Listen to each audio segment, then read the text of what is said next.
On May 16, 2014, a graduating class in Chongqing lined up for their yearbook photo, and one extra person walked straight into the frame, backpack over one shoulder, mid-stride, laughing at his own bad timing.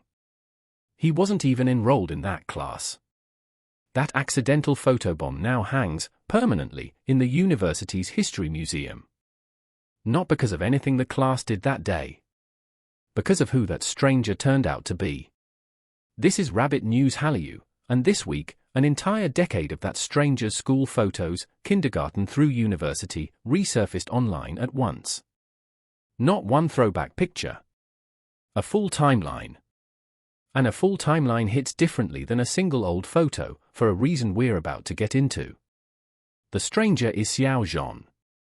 And what's circulating isn't a single image, it's a sequence, a preschooler cast as the grandfather in a class play because he was taller than everyone else, a primary schooler in a red uniform, blending into a group shot except for the softness in his expression, a teenager in dark-framed glasses who suddenly reads older than his years, and then that 2014 university photo, the one where he shouldn't even be standing in frame. Individually, none of these images would go anywhere. A kid in a school photo is not news. But laid end to end, they stop being nostalgia and start being evidence. Evidence of a face that didn't get built later, it was already there. That's the claim quietly doing the rounds online right now, and it's worth sitting with, because it does more work than a simple "he was cute as a kid" post ever could. Here's the context that backs it up. Xiao Zhan enrolled in the design program at what's now Chongqing Technology photo timeline into something more than nostalgia bait.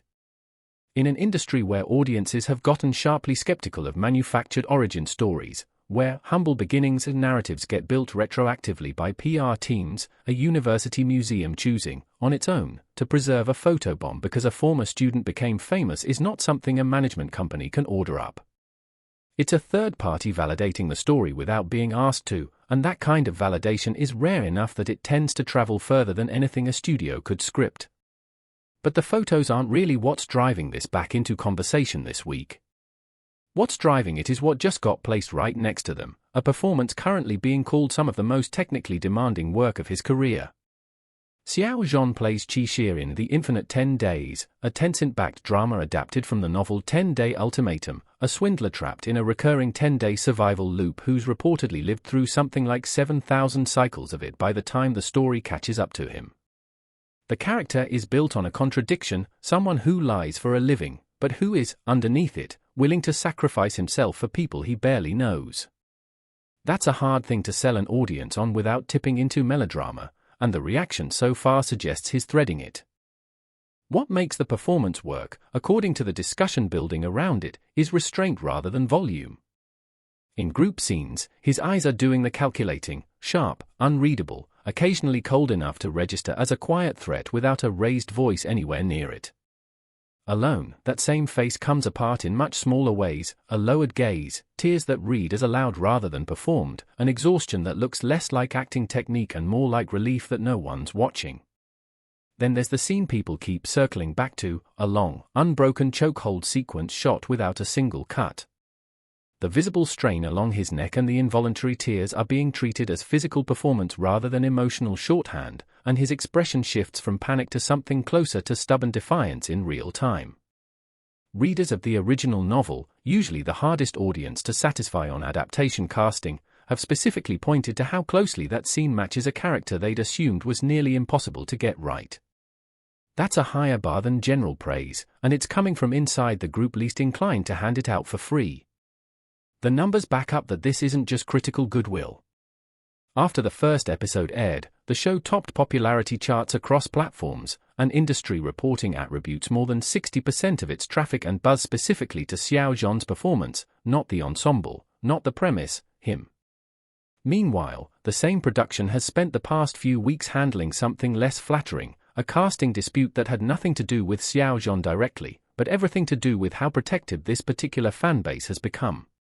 When online rumors named a controversial actor for a supporting role, Yu Nian'an, both book readers and drama fans pushed back hard, arguing the casting clashed with the character entirely, and specifically asked the production to consider an AI-generated or faceless format instead of casting any human performer in the part, a request that only makes sense if you know the source material treats that character as something closer to a constructed, non-literal presence than a conventional role.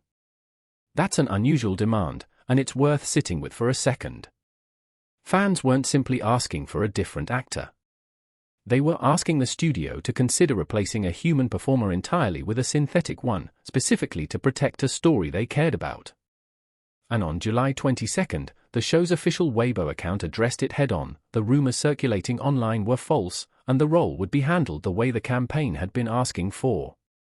Within hours, the account crossed 600,000 followers without ever having posted a single piece of promotional content beforehand. No avatar, no bio, nothing beyond the account simply existing. That's not typical pre-release growth. That's a fanbase mobilizing purely on anticipation, before a single trailer had dropped. Step back, and this fits a pattern that's become increasingly visible across Chinese entertainment over the past couple of years, fandoms treating faithfulness to source material as something they're entitled to actively police, and studios becoming more willing to negotiate with that pressure instead of quietly absorbing it and moving on. Whether that's healthy for storytelling long-term is a genuinely open debate inside the industry right now. Some read it as audiences finally holding adaptations accountable to the work they're built from. Others read it as commercial risk aversion dressed up as fan service, productions bending to whichever group organizes loudest online. Both readings are defensible, and this show will likely get cited in that conversation for a while yet, especially as AI-assisted casting becomes less of a novelty and more of an actual production option going forward. There's a wider angle worth applying here too, because this isn't purely a domestic story. Lupin survival formats travel well internationally. That structure has already proven itself with global audiences through other franchises built on the same basic premise, and a Tencent-backed production with a lead actor whose fanbase already stretches across Southeast Asia, Latin America, and pockets of Europe and the Middle East is exactly the kind of title that gets positioned for export later on. A performance strong enough to dominate domestic popularity charts in its first week is also, functionally, a stronger pitch for international streaming placement down the line. None of that is confirmed strategy on the production's part, it's simply how the math tends to work once a show proves it can hold an audience at home first. What ties the campus photo and the casting standoff together isn't some hidden through line that needs decoding. It's simpler than that. One shows a person whose presence pulled him into frame even in a moment he had no intention of being part of. The other shows an audience that refused to let a single casting decision pass unchallenged, and actually got a result out of it. Neither story needed embellishment to hold attention. They held it because the details underneath them were real, and real details are exactly the kind of fandom a studio or a PR team cannot fabricate on demand.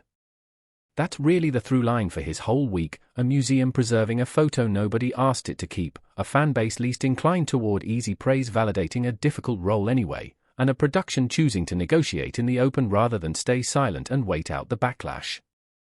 None of that is a single controlled campaign. It's a pile-up of small, independently verifiable details that nobody could have staged on command, and that's exactly why it's holding up under scrutiny. If you like entertainment coverage that goes further than the headline, the kind that connects the quiet detail to the bigger pattern most coverage skips, Rabbit News Hallyu is built for exactly that. Subscribe if you want analysis, not just news.